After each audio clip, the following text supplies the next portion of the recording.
दोस्तों आज हम सुजलॉन एनर्जी की बात करेंगे। सुजलॉन एनर्जी से बहुत सारी अपडेट निकल के आ रही है जिनको हम एक एक करके डिस्कस करेंगे। वैसे स्टॉक में आज भी लगभग आधा % की गिरावट हुई है और इस गिरावट के पीछे वजह है बाजार में गिरावट।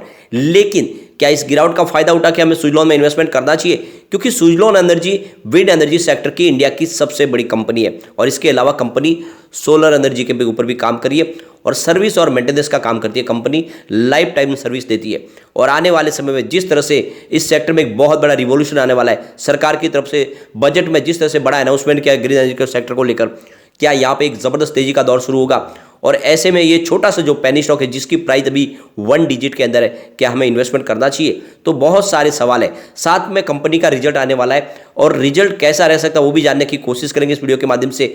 लेकिन फ्रेंड उससे पहले अगर आप पहली बार हमारे चैनल पे आए तो चैनल को सब्सक्राइब कर दीजिए, एक बेल आइकॉन दबा दीजिए ताकि जब भी नया वीडियो बने पहला नोटिफिकेशन आपको मिले। वीडियो पसंद आए तो लाइक शेयर जरूर कीजिए। चलो फ्रेंड्स वीडियो स्टार्ट करते हैं। मैं हूँ आपका दोस्त SP दवे और हमारे अपने चैनल ऑनलाइन कमाई में आपका बहुत बहुत स्वागत है।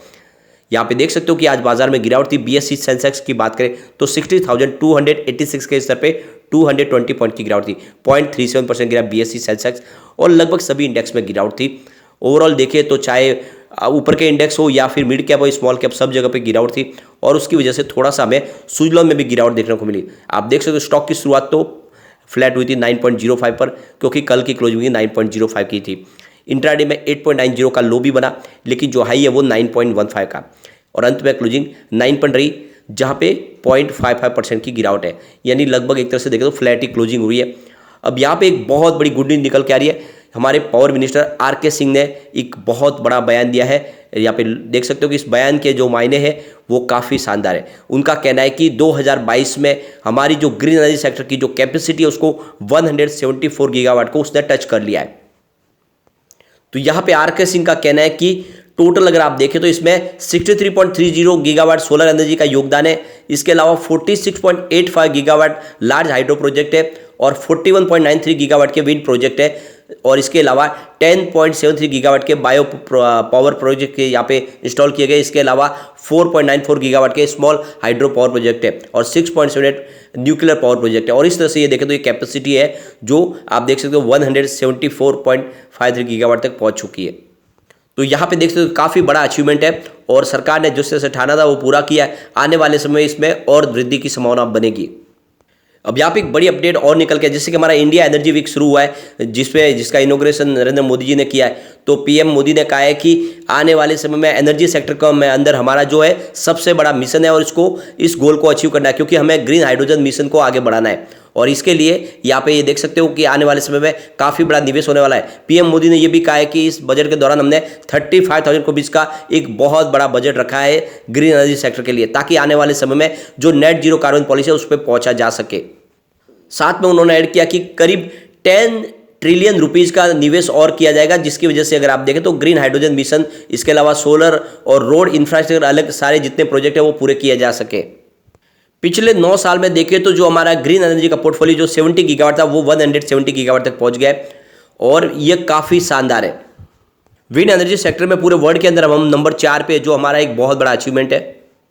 अब यहाँ पे एक और बड़ी अपडेट निकल के आ रही है। नॉर्वे का एक डेलीगेशन इंडिया में आया है और वो भी इंडिया में निवेश करना चाहेंगे ग्रीन एनर्जी सेक्टर में और दोनों देश मिलके आने वाले समय में जो सरकार का जो सपना है ग्रीन एनर्जी सेक्टर में हब बनना, उसको पूरा करने की कोशिश शुरू होगी। तो यहाँ पे नॉर्वे का जो डेलीगेशन आए वो यहाँ पे ग्रीन हाइड्रोजन मिशन जो इंडिया का बना है उसमें अपनी तरफ से इन्वेस्टमेंट करने की कोशिश करेंगे, ताकि यहाँ पे ग्रीन हाइड्रोजन का निर्माण हो और फिर वो अपने देश में इसको एक्सपोर्ट कर पाए। यानी विश्व के सभी देश चाहते हैं कि आने वाले समय में जो भी फ्यूल का इस्तेमाल हो ग्रीन हाइड्रोजन के माध्यम से हो। तो ऐसे में इंडिया इसका हब बनने को तैयार है और आने वाले समय में विश्व के बहुत सारे देश हैं जो इंडिया में इन्वेस्टमेंट करने को भी तैयार है। दूसरा एक जो सबसे बड़ा मौका आने वाला ग्रीन एनर्जी सेक्टर को प्रमोट करने के लिए वो है G20, जो इस बार इंडिया में होने वाला है और सरकार ने अपनी तरफ से ठान लिया है कि G20 के माध्यम से ज़्यादा ग्रीन एनर्जी सेक्टर में निवेश लाना है और विश्व के सभी देशों को प्रेरित करना है कि वो इंडिया में निवेश करें ग्रीन एनर्जी सेक्टर में, ताकि ज़्यादा से ज़्यादा ग्रीन एनर्जी का निर्माण किया जा सके। अब आप देख सकते हो कि इसके 2 सोर्सेज है, सोलर एनर्जी और विंड एनर्जी। इन दोनों में जितना निवेश होगा उससे ज़्यादा ग्रीन हाइड्रोजन का निर्माण किया जा सकता है और फिर उसको विश्व के अलग अलग देशों में एक्सपोर्ट किया जा सकता है। तो काफ़ी बड़ा विजन है जो आने वाले समय में पूरा हो सकता है और उसका जरिया सुजलॉन एनर्जी बन सकता है। अब यहाँ पे एक बड़ी अपडेट और निकल के है, जैसे कि इंडिया की जो इस समय जो रिक्वायरमेंट है, जो पावर कंजम्पशन हो रहा है, उसको पूरा करने के लिए अभी ग्रीन एनर्जी सेक्टर से उतनी बड़ी उम्मीद अभी तक नहीं पूरी हो पाई है, यानी सिर्फ 30% ही उस जो भी हमारी रिक्वायरमेंट है उसको पूरा कर पा रहा है। तो इसमें बहुत सारे निवेश की जरूरत है और उसमें बहुत सारे अभी जगह तो जो इन्वेस्टमेंट लाना पड़ेगा, उसके लिए सरकार को पॉलिसी में बदलाव करना होगा। प्राइवेट सेक्टर के जितने भी ज़्यादा से ज़्यादा निवेश कर पाए इस सेक्टर में, और बैंकिंग सेक्टर को मजबूत करना होगा। ज़्यादा से ज़्यादा जो प्रोसेस है उसको आसान करना पड़ेगा, ताकि ज़्यादा से ज़्यादा इन्वेस्टर आए, चाहे एफडीआई के माध्यम से हो या फिर हमारे इंडिया के जो बड़े इन्वेस्टर है वो इसमें इन्वेस्ट करे, तो जो हमारा सरकार का गोल है वो अचीव किया जा सकता है। तो यहाँ पे जो रिपोर्ट निकल के आ रही है, national investment and infrastructure fund जो है उनका एस्टिमेट लगाया कि करीब 560 बिलियन इन्वेस्टमेंट की जरूरत पड़ेगी डॉलर की रिन्यूएबल एनर्जी सेक्टर के, जो आने वाले समय में हमारा जो पोर्टफोलियो है, जिसमें आप ईवी सेगमेंट हो या फिर हाइड्रोजन सेगमेंट, 2030 तक अगर इसको पूरा करना है तो हमें 560 बिलियन डॉलर की जरूरत पड़ेगी। तो ये निवेश लाने के लिए यहाँ पे आप समझ सकते हो कि सरकार को तो इसमें पूरा योगदान देना है, लेकिन प्राइवेट सेक्टर भी साथ में योगदान देगा तभी ये पूरा हो सकता है। तो इसके लिए काफ़ी बड़े निवेश की जरूरत है। अब यहाँ पे हम सुजलॉन एनर्जी की बात करें तो कंपनी अपना रिजल्ट डिक्लेयर करने जा रही है। डेट हमारे सामने आ चुकी है 9/2/2023, यानी परसों हमारे सामने सुजलॉन एनर्जी का रिजल्ट होगा और अपेक्षा करें कि इस बार रिजल्ट अच्छा रहेगा। अगर हम पिछले साल भर के इसके रिजल्ट की बात करें तो सितंबर 2021 में देख सकते हो इनका जो टोटल रेवेन्यू था 1356 करोड़ रुपये के आसपास था। दिसंबर में ये बढ़ के 1610 करोड़ के आसपास पहुंच गया। मार्च में जबरदस्त बढ़ोतरी हुई थी, रेवेन्यू सीधा 2474 करोड़ तक पहुंच गया था, लेकिन उसके बाद में जून में फिर कमी आई 1381 करोड़ का रेवेन्यू, और सितंबर में थोड़ा सा रेवेन्यू बढ़ा, यानी 1438 करोड़ का रेवेन्यू। तो यहाँ पे आप देख सकते हो क्वार्टर ऑन क्वार्टर बेसिस पे या फिर ईयर ऑन बेसिस पे तो रेवेन्यू बढ़ा है, यह एक पॉजिटिव ट्रिगर है। इसके अलावा कंपनी के प्रॉफिट लॉस को देखें तो सितंबर 2021 में कंपनी को 10.55 करोड़ का लॉस था। दिसंबर में 37.69 करोड़ का प्रॉफिट हुआ, लेकिन मार्च में फिर से कंपनी को 204 करोड़ का भारी लॉस हो गया। जून में कंपनी ने कमाल किया, 2430 करोड़ का बम्पर प्रॉफिट हुआ।